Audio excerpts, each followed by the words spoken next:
Movie की starting में हम एक आदमी को देखते हैं जो जंगल में कहीं से शिकार करके एक खरगोश लाया था। वो उस खरगोश को अपने डॉग के सामने रख देता है, लेकिन उसका डॉग उस पर कोई भी रिएक्शन नहीं देता। इसलिए वो उसे हाथ लगाकर देखता है। तब उसके डॉग के शरीर से खून की पिचकारी निकलती है जो सीधा उस आदमी के चेहरे पर जाता है और सीन यहाँ पर ही शिफ्ट हो जाता है। फिर अगले सीन में हम कॉलेज के 5 स्टूडेंट को देखते हैं, जहाँ थे पॉल और उसकी गर्लफ्रेंड कैरन, जेब और उसकी गर्लफ्रेंड मर्सी और बोल्ट। वो लोग एक हफ्ते की छुट्टी मनाने जंगल में जा रहे थे, जहां उन्होंने रेंट पर एक कैबिन लिया था। वही रास्ते पर उन्हें एक शॉप दिखाई देती है। तब वो लोग अपने जरूरत की सामान लेने के लिए वहां पर रुक जाते हैं। वहीं पॉल की नजर एक बच्चे पर पड़ती है जो मुंह पर अपने मास्क लगाकर अकेला ही बैठा हुआ था। तब पॉल उस बच्चे के पास जाकर उससे बात करने की कोशिश करता है, लेकिन वो बच्चा उसके ही हाथ पर काट लेता है, जिससे पॉल दर्द के मारे चिल्लाने लगता है और उस बच्चे का बाप आवाज सुन के वहाँ पर आ जाता है। वो आदमी अपने बेटे को डांटने लगता है। तब पॉल उसे समझाकर बात को खत्म कर देता है। फिर वो सभी वहाँ से निकल ही रहे थे कि तभी वहाँ पर एक आदमी आकर उन्हें जंगल के बारे में वार्न करता है। वो आदमी उनसे कहता है कि जंगल की हालत काफी खराब है और वहाँ पर जाने वाले हर एक आदमी बीमार पड़ रहा है, लेकिन वो लोग उसकी बातों को ज्यादा सीरियसली नहीं लेता और अपने डेस्टिनेशन के लिए निकल पड़ते हैं। फिर कुछ देर जाने के बाद वो सभी अपने केबिन तक पहुँच जाते हैं। वो सब वहाँ का नजारा देखकर काफी खुश होता है, लेकिन तभी बोल्ट अपना गन लेकर बाहर आता है, जिस पर पॉल उसे टोकता है और उस गन के बारे में पूछता है। तब बोल्ट उससे कहता है कि वो अपनी स्किल्स को इम्प्रूव करने के लिए ये गन यहाँ पर लाया है।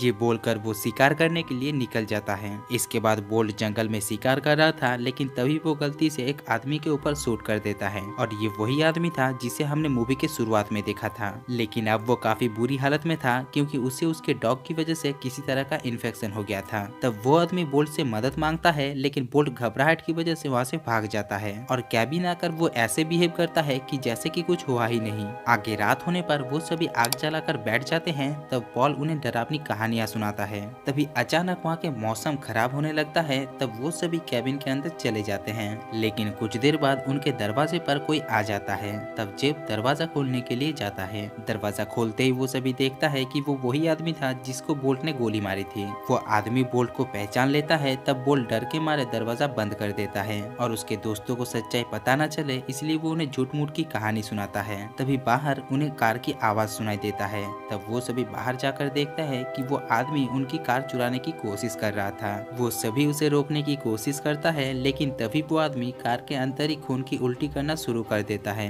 तब वो लोग किसी तरह उस आदमी को कार से बाहर निकालता है, लेकिन उसे बाहर निकालने के चक्कर में अपने ही कार को तोड़ देता है। फिर वो आदमी लड़कियों की तरफ बढ़ने लगता है। तब पॉल उसे आग से डराने की कोशिश करता है, लेकिन इसी चक्कर में उस आदमी के शरीर पर आग लग जाती है और वो आग के साथ ही जंगल की तरफ भागने लगता है। इसके बाद वो सभी कैबिन में आकर सो जाते हैं। फिर अगली सुबह जेप और बोल्ट किसी मैकेनिक को ढूंढने के लिए निकल जाते हैं और मर्सी भी कहीं से मदद लाने के लिए निकल जाती है। इसके बाद हम एक तालाब को देखते हैं, जहाँ का पानी एक पाइप के थ्रू उनके कैबिन पर आ रहा था, जिसका इस्तेमाल वो सभी पीने के लिए कर रहे थे। उधर मर्सी भी मदद ढूंढते हुए एक घर तक पहुँचती है, जहाँ उसकी मुलाकात बोल्ट और जेब से होती है और वो सभी मिलकर आगे मदद के लिए जाते हैं। आगे हम विंसन नाम की एक पुलिस डेप्यूटी को देखते हैं, जो उनके कैबिन पर आ गई थी, क्योंकि उससे पिछले रात हुई घटना के बारे में रिपोर्ट मिली थी। तब पॉल उसे सारी बातें बताता है और विंसन उस बात को ज्यादा सीरियसली ना लेकर उसे शांत रहने के लिए कहती है और वो उसे बोलती है कि वो कल दोपहर तक यहाँ पर टो ट्रक भेज देगी और ये बोलकर वो वहाँ से निकल जाती है।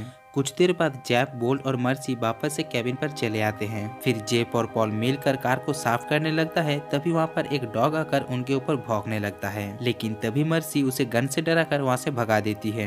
आगे बोल्ट उन सभी से कहता है कि वो कार को चलने लायक बना सकता है, जिससे वो सभी यहाँ से निकल सकते हैं। इसीलिए वो बाहर जाके कार को ठीक करने लगता है और जेप उसे उस डॉग से प्रोटेक्ट करता है। इधर कैरिन की अचानक तबीयत बिगड़ गई थी, इसलिए पॉल उसके पास जाकर देखता है कि वो सो गई है, इसीलिए वो भी उसके साथ सो जाता है। लेकिन रात में जब उसकी आंख खुलती है तो वो उसके साथ शुरू हो जाती है, लेकिन तभी उसे अपने हाथ पर कुछ अजीब फील होता है। इसीलिए वो अपने हाथ को देखता है, जो खून से पूरा लाल हो चुका था। ये देखकर वो काफी डर जाता है और वो कैरिन के ऊपर से कंबल हटाकर देखता है कि उसका पैर पूरी तरीके से खून से रंग चुका है। ये देखकर वो उन सभी को घर के अंदर बुला लेता है और इसे देखकर वहाँ मौजूद सभी लोगों की हालत खराब हो जाती है। आगे वो सभी एक दूसरे को चेक करते हैं और देखते हैं कि ये इन्फेक्शन और किसी को हुआ है या नहीं, लेकिन अभी तो वो सभी ठीक थे। फिर बोल्ट कहता है कि हमें कैरिन को क्वारंटाइन करना होगा, इसीलिए वो सभी बोल्ट की बातों को मान लेते हैं और कैरिन को कैबिन से निकलकर एक शेड के अंदर लॉक कर देते हैं। फिर अगली सुबह पॉल और मर्सी कैरिन को देखने के लिए उस शेड के पास जाते हैं, लेकिन वहाँ पहुंचकर वो दोनों देखते हैं कि कैरिन की हालत अब काफी बदतर हो चुकी थी। अब ये देखकर वो सभी कैरिन को हॉस्पिटल ले जाने का फैसला करते हैं। फिर बोल्ट कार को ठीक करने की कोशिश करता है, लेकिन उसे भी खून की उल्टी होना शुरू हो जाता है।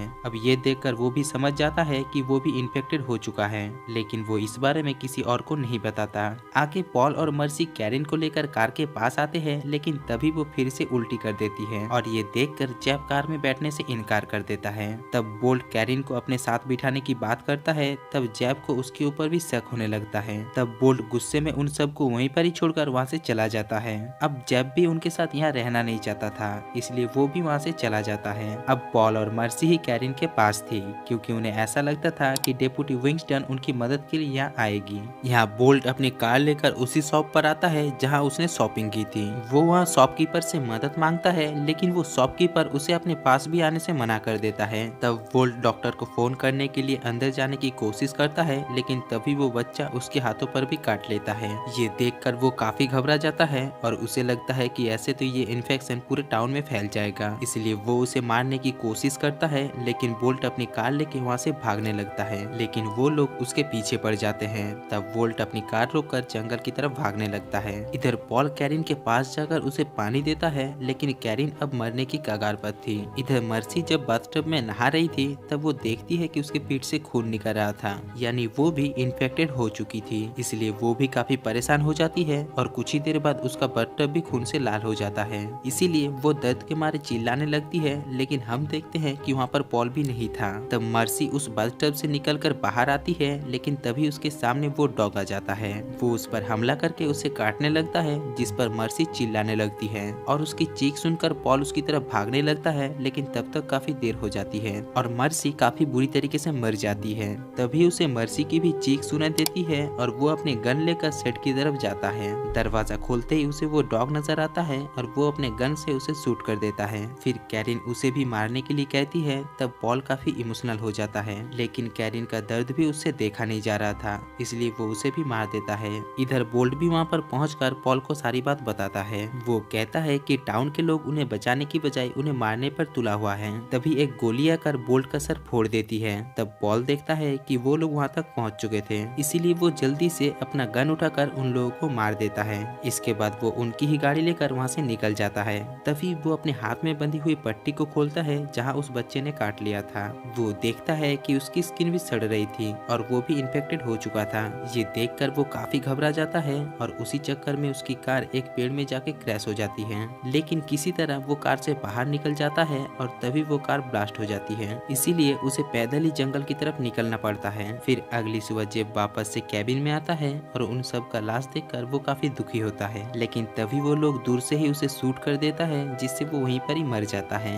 उधर दूसरी तरफ हम पॉल को देखते हैं, जिसकी हालत अब काफी बदतर हो चुकी थी और वो अब चल भी नहीं पा रहा था। तभी उसके पीछे वही बच्चा आ जाता है जिसे हर किसी को काटने की आदत थी। तो दोस्तों यहीं पर ही इस मूवी की कहानी खत्म हो जाती है।